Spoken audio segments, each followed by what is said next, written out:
जी।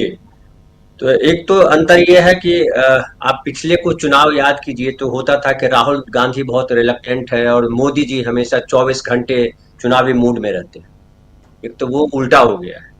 अब जो है राहुल गांधी, हालांकि मैं राहुल गांधी को चुनावी मूड नहीं कहता हूँ। राहुल गांधी देश बनाने निकले हैं, तो एक नया देश कैसे बने, एक सही देश कैसे बने, इसकी लड़ाई लड़ रहे हैं। वो चुनावी भाषण में नहीं मानता हूँ राहुल गांधी जो बोल रहे हैं। लेकिन मोदी जी सिरे से गायब है। मोदी जी महाराष्ट्र आए और माफी मांग करके गए, और कहा गया, हम लोगों ने इस पर चर्चा भी की थी कि एक मुद्दा जो यहाँ महाराष्ट्र का मुद्दा था वो राष्ट्रीय मुद्दा मोदी जी खुद बना गए। तो जाहिर है राहुल गांधी को उस पर बोलना था और जरूरी भी था। महाराष्ट्र आए हैं तो महाराष्ट्र की जब बात करेंगे तो महाराष्ट्र में छत्रपति शिवाजी महाराज का अपना जो है प्रभाव है, और सब मानते हैं, देवता की तरह उनको लेते हैं, इसमें कोई दो राय नहीं। और जो राहुल गांधी 3 सवाल उठाए हैं उनको लेकर के बड़ा इंपॉर्टेंट है कि क्यों माफी मांगी, और माफी मांगी तो उसमें भ्रष्टाचार कितना बड़ा मुद्दा है। और भ्रष्टाचार जो कह रहे हैं ये मुद्दा तो है, इसमें कोई दो राय नहीं। मूर्ति पहली बार तो कोई मूर्ति बनी नहीं देश में, या दुनिया में पहली बार कोई मूर्ति बनी थी कि अंदाजा नहीं था कि कितनी ऊंची मूर्ति होनी चाहिए, हवा आएगी तो क्या होगा। पहली बार देश में ऐसी हवा चली, पहले ऐसी हवा चलती नहीं थी। ऐसी कोई स्थिति नहीं है। और बड़ा अच्छा बोला था जयंत पाटिल जी ने, जो एनसीपी के नेता है, कि भाई अगर हवा से गिर गई मूर्ति तो फिर वहां के पेड़ पौधे हैं उसको भी गिरना चाहिए था। पेड़ जी। पौधे नहीं उखड़े और मूर्ति गिर गई शिवाजी महाराज की, तो ये तो बड़ी शर्म की बात है। लेकिन एक और बात है कि शिवाजी महाराज की जो मूर्ति गिरी है उससे जो सरकार का इकबाल है वो भी गिरा, मोदी सरकार का इकबाल भी गिरा। और जो इसको ऐसे भी देख सकते हैं कि मोदी सरकार का हो या महाराष्ट्र सरकार का हो, दोनों का इकबाल लगातार ढलान पे है। और एक जो है राहुल गांधी ने जिस तरह से भारत जोड़ो यात्रा के समय से राजनीति शुरू की, और जो उनके उनको लेकर के एक परसेप्शन बदला, नैरेटिव पूरा देश में बदला। हालांकि भाजपा मीडिया अभी भी उसी राग में है, उसका राग चेंज नहीं हुआ है, लेकिन देश में बाकी आम आदमी का राग बदल गया है। और इसका उदाहरण मैं ऐसे दूं कि महाराष्ट्र में जो लोकसभा चुनाव हुए, आप याद कीजिए पिछले चुनाव में एकमात्र सीट थी कांग्रेस के पास। इस बार 13 सीट, और सांगली वाली सीट जो निर्दलीय जीत करके आए वो भी कांग्रेस के नेता है। जी। कांग्रेस टिकट नहीं मिला इसलिए निर्दलीय लड़े थे, तो 14 सीटें मान ली। तो 14 सीटें, 48 सीटों में से 14 सीटें अकेले कांग्रेस को मिली। सबसे बड़ी पार्टी के तौर पे उभरी। शरद पवार जी की पार्टी को 8 सीट मिली, और बीजेपी जो महान पार्टी, मोदी जी की पार्टी, अभी रविकांत भाई और अमलेंदु जी भी जिक्र कर रहे थे नितिन गडकरी जी की। नितिन गडकरी जी की जब सब लोग जिक्र करते हैं राष्ट्रीय स्तर पर कि वो एक अलग चेहरा है, तो मुझे थोड़ा सा जो है अलग मुस्कुराहट मेरे चेहरे पे आ जाती है कि अलग चेहरा, बीजेपी का चेहरा अलग कहाँ, बीजेपी सब एक ही है। उनमें आरएसएस और बीजेपी में जो फर्क देखते हैं तो हमारे आंख के सामने थोड़ा सा वो फैला देते हैं। हम लोग यूपी बिहार वाले हैं, थोड़ा भ्रम में फंस जाते हैं, लेकिन मूलतः ये एक ही है, इनके अलग अलग चेहरे दिखाने के लिए। लेकिन पूरा आरएसएस देखिए जिस तरह से जाति गणना को लेकर के, तब पहले तो ये था कि नरेंद्र मोदी को मुद्दा तय करते थे तो सबसे बर्बाद। लेकिन पिछले लोकसभा चुनाव से देखिए कि राहुल गांधी मुद्दा थोड़ा तय कर रहे हैं और लोग बात कर रहे हैं। और अब जो है राहुल गांधी जो जिस तरह से जाति गणना और सामाजिक न्याय को लेकर के बात कर रहे हैं, वहां अब आरएसएस को बात करनी पड़ रही है। और आरएसएस कह रहा है कि जाति गणना तो कराइए, कोई दिक्कत नहीं है, लेकिन पॉलिटिकल टूल नहीं होना चाहिए। पॉलिटिकल टूल से इतना डर क्यों लग रहा है आरएसएस? धर्म को पॉलिटिकल टूल नहीं होना चाहिए था, देशभक्ति को पॉलिटिकल टूल नहीं बनाना चाहिए था। आपने दोनों को देशभक्ति बना दिया, पॉलिटिकल टूल बनाया, और इसको इस्तेमाल किया, घटिया तरीके से इस्तेमाल किया, सही तरीके से इस्तेमाल नहीं किया। जाति गणना तो जो पॉलिटिकल टूल है, पॉलिटिकल ही है वो, उसको टूल बनाने की जरूरत नहीं है, वो तो पॉलिटिकल है। जातियों का भेद पॉलिटिकल है। वो सोशल सामाजिक भेदभाव हम भले मानते हैं जातियों को कि समाज में जातीय भेदभाव है, लेकिन वो भेदभाव मूलतः पॉलिटिकल भेदभाव, पॉलिटिक्स की वजह से वो भेदभाव। जी। तो उसको राहुल गांधी एड्रेस कर रहे हैं और उससे जाति गणना से सामाजिक न्याय को जोड़ रहे हैं। ये असर किया है पूरे देश में, तो किया है। महाराष्ट्र स्तर पर बात करूं तो महाराष्ट्र में भी जोर से असर किया है। और जो इलाका है, कांग्रेस को जो 13-14 सीटें मिली, उसमें दलित, वंचित समाज और पिछड़ा वर्ग ने भी वोट किया। अब उनको बीजेपी को चिंता है कि ये मराठा वोट जो जोड़ने की कोशिश उन्होंने की थी, और मराठा वोट को जोड़ने के चक्कर में शिवसेना को तोड़ा। शिवसेना को तोड़ने का मतलब क्या हुआ? कि शिवसेना उद्धव ठाकरे के साथ जो बीजेपी का इतने सालों से रिश्ता चला रहा था, शिवसेना मूल से बाला साहब ठाकरे किस तरह से साथ दिए थे, उस रिश्ते को भुला देना, तो खत्म कर देना। अब कोई रास्ता बचता नहीं है बीजेपी और शिवसेना के बीच। आने वाले 20, 25, 50 वर्षों में क्या होगा मुझे नहीं मालूम, लेकिन फिलहाल तो वो जो इतना बड़ा रिस्क लिया वो किस नाते लिया? उनको लगा था कि मराठा वोट हम लेके आएंगे और मराठा वोट से हमारा बदल जाएगा, ब्राह्मण हमारे पास है, मराठा वोट जोड़ लिया, दोनों जी वोट जुड़ेगा, किसी किसान समाज जुड़ जाएगा और खेल बदल जाएगा।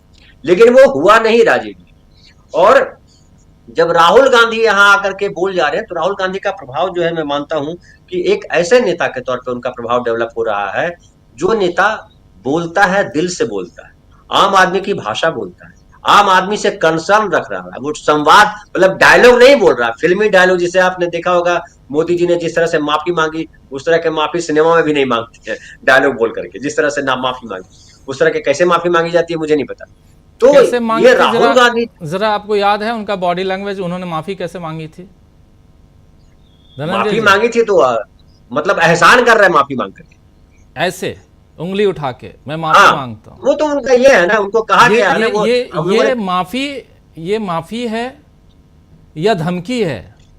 ऐसे तो धमकी देते हैं, ये चेतावनी देते हैं, ऐसे माफी नहीं मांगी जाती, ये उंगली उठा के माफी नहीं। मैं कहूंगा अपनी टीम को, अगर वो विजुअल है, क्योंकि जहां तक मैं सही हूं, विजुअल अगर हो, नरेंद्र मोदी जब माफी मांग रहे थे तो उसको जरूर ले आइए, अगर है बाइट को ले आइए जरा। धनंजय जी थोड़ा रोकना चाहता हूं, जरा वो उस बाइट को जिसमें वो माफी मांग रहे थे और उंगली उठा करके जरा उसको देख लेते हैं, क्योंकि और यही राहुल गांधी जो आज कह रहे थे वो बहुत इंपॉर्टेंट है। एक तरफ राहुल गांधी उसी माफीनामे पे आज अपनी बात रख रहे थे जिससे हमने इस कार्यक्रम की शुरुआत की है।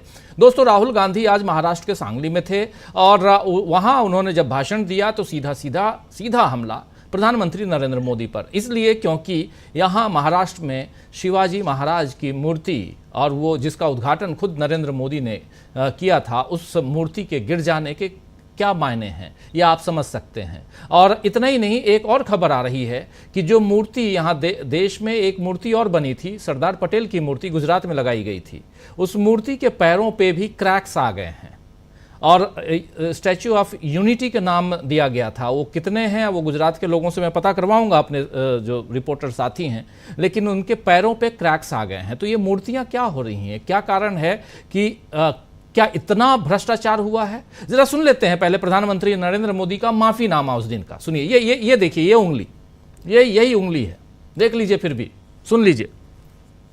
तो लोग छत्रपति शिवाजी महाराज को अपने आराध्य देव मानते हैं, उनके दिल को जो गहरी चोट पहुंची है, मैं ऐसे आराध्य देव की पूजा करने वालों को भी, उनकी भी सर झुका करके क्षमा मांगता हूं। मेरे संस्कार अलग है, हमारे लिए हमारे आराध्य देव से बड़ा कुछ नहीं होता है। साथियों, आज का दिन महाराष्ट्र की विकास यात्रा का एक ऐतिहासिक दिन है। ये भारत की विकास यात्रा के लिए बहुत बड़ा दिन है। विकसित महाराष्ट्र विकसित भारत के संकल्प का सबसे अहम हिस्सा है। इसलिए पिछले 10 वर्ष हो या अभी मेरी सरकार का तीसरा कार्यकाल, महाराष्ट्र की ये लगातार बड़े फैसले लिए गए हैं। महाराष्ट्र के पास विकास के लिए तो माफीनामे के बाद इसी माफीनामे पे राहुल गांधी ने जो आज बात कही है, जरा उसको एक बार फिर से सुन लेते हैं। धनंजय जी अपनी बात पूरी करेंगे, फिर आता हूं प्रेम कुमार जी के पास, लेकिन पहले थोड़ा राहुल गांधी को भी सुन लीजिए। यहां कुछ ही दिन पहले शिवाजी महाराज की मूर्ति बनाई गई। शायद सबसे बड़े महापुरुष शिवाजी महाराज जी की मूर्ति बनती है और कुछ ही दिनों में वो मूर्ति गिर जाती है। और मैंने अखबार में पढ़ा कि प्रधानमंत्री ने कहा मैं शिवाजी महाराज से माफी मांगता हूं। अब मैं ये समझना चाहता हूं प्रधानमंत्री जी ने किस कारण माफी मांगी। अलग अलग कारण हो सकते हैं। पहला कारण हो सकता है कि ये जो मूर्ति थी इसका कॉन्ट्रैक्ट आरएसएस के एक व्यक्ति को दी गई। शायद प्रधानमंत्री जी कह रहे हैं कि नहीं, मैंने गलती की, मुझे ये कॉन्ट्रैक्ट आरएसएस के व्यक्ति को नहीं देनी थी, ये मुझे कॉन्ट्रैक्ट मेरिट पे देना था। शायद वो गलती हो सकती है। दूसरी गलती हो सकती है, शायद प्रधानमंत्री इसके लिए माफी मांग रहे हैं कि मैंने जिसको कॉन्ट्रैक्ट दिलवाया उसने भ्रष्टाचार किया, महाराष्ट्र के लोगों से चोरी की। यह कारण हो सकता है। तीसरा कारण हो सकता है कि आपने शिवाजी महाराज की मूर्ति बनाई और आपने इतना भी ध्यान नहीं दिया कि वो मूर्ति खड़ी रहे। जहां भी आप देखोगे सड़क बनती है भ्रष्टाचार, सरकारी भ्रष्टाचार से बनी है, सरकारी चोरी करके बनी है, सरकारी एमएलए को पैसा बन के दे के बनी है। ये बीजेपी की सरकार नहीं है, ये आपकी सरकार थी। इसको तोड़कर चोरी करके ले गए ये लोग। और प्रधानमंत्री को सिर्फ शिवाजी महाराज से माफी नहीं मांगनी चाहिए। अगर माफी मांग रहे हैं तो महाराष्ट्र के हर व्यक्ति से माफी मांगनी चाहिए। तो इसी माफीनामे पे राहुल गांधी का जो आज भाषण था उसमें इसी हिस्से को आप तक हम रख रहे थे। धनंजय जी, जरा आपका कमेंट और फिर आगे बढ़ते हैं। धनंजय जी। जी, तो बिल्कुल जो भ्रष्टाचार की बात कर रहे हैं वो तो साफ साफ दिखाई पड़ता है। आप जो unity of statute of unity की बात कर रहे हैं, जो क्रैक की बात कर रहे हैं, वो मुझे नहीं पता कि उनकी मूर्ति में भी क्रैक आ गया है, लेकिन ये पता है कि उसके पहले भी पानी टपका था। वहां तक जो सड़क जाती है, जो राहुल गांधी सड़कों की बात कर रहे थे, वहां तक जो सड़क जाती है वो पूरी टूट फूट गई, बुरी हालत में सड़क है।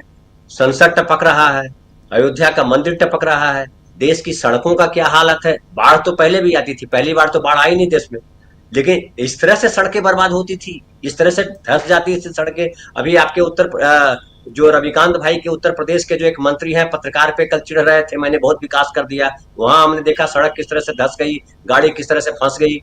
तो ये जो है भ्रष्टाचार पे जो सबसे बड़ा मुद्दा बनाया था नरेंद्र मोदी जी ने, उसी भ्रष्टाचार के दलदल में चौतरफा फंसते नजर आ रहे हैं। चूंकि इस तरह के जो घटनाएं हो रही है, सड़कें बनाने की बात हो, जो नितिन गडकरी जी की तारीफ होती है अक्सर, किस तरह की सड़कें बन रही है इससे पता चलता है। बिहार में किस तरह से सड़कें धंस रही है, गुजरात में किस तरह से सड़कें धंस रही है, उत्तर प्रदेश, पूरे देश में सड़कें धंस रही है। लेकिन जो सबसे महत्वपूर्ण बात है जिस पे मैं चर्चा करना चाहता हूं, कि जो जाति गणना की बात कर रहे हैं, जो राहुल जी का जो एंट्री पॉइंट है, राहुल गांधी इस बात के लिए याद किए जाएंगे, आप जान लीजिए देश के इतिहास में।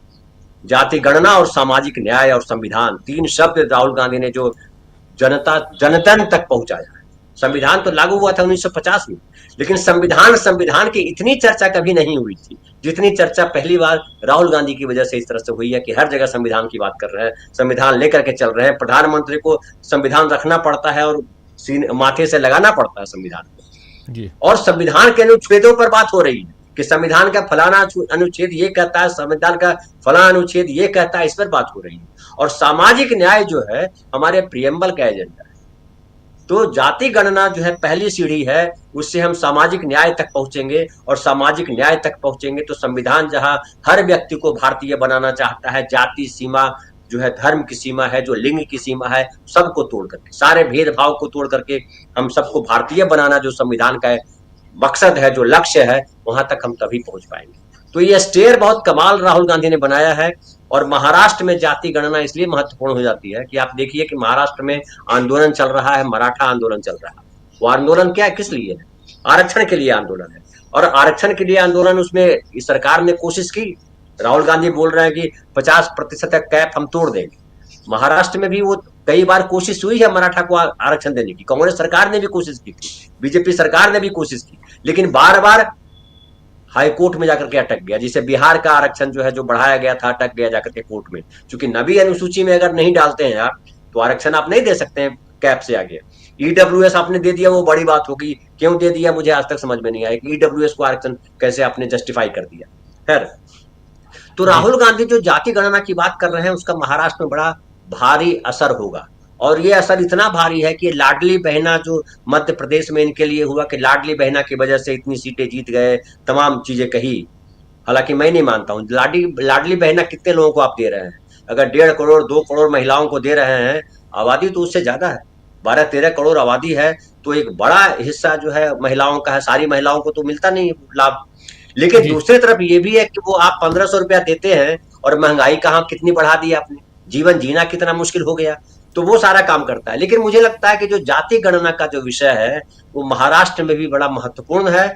और इस जाति गणना सामाजिक, यहाँ देखिए सोशल रिफॉर्म यहाँ हुए हैं महाराष्ट्र में। महाराष्ट्र में सोशल रिफॉर्म कई लोगों ने किए, वो चाहे वो साहू महाराज हो या सावित्रीबाई फुले हो, ज्योतिबा फुले हो या गाडगे महाराज हो या अंबेडकर साहब का नाम लिया जाए, या और जो आंदोलन हुए वो तमाम आंदोलनों का की देन है। कई ब्राह्मणों में से भी ऐसे लोग आए जिन्होंने सुधारवादी आंदोलन किए। लेकिन ये जो सामाजिक न्याय है ये सबसे दूर तक जाने वाला एजेंडा है। और मुझे लगता है नरेंद्र मोदी जी इसीलिए दूर है कि उनको अब नहीं दिख रहा कि कैसे बोले, क्योंकि ओबीसी उन्होंने घोषित किया खुद को, लेकिन ओबीसी के नाम पे उन्होंने किया क्या? Lateral entry. जी जी जी बिल्कुल। ईडब्ल्यूएस। चलते हैं इन सब पे करेंगे बात धनंजय जी, इन सब पे भी बात करेंगे। और लगातार हम बात कर भी रहे हैं राहुल गांधी की आज की यात्रा महाराष्ट्र की, और इस यात्रा के क्या मायने हैं वो समझ रहे थे हम धनंजय जी के साथ। और सीधा आप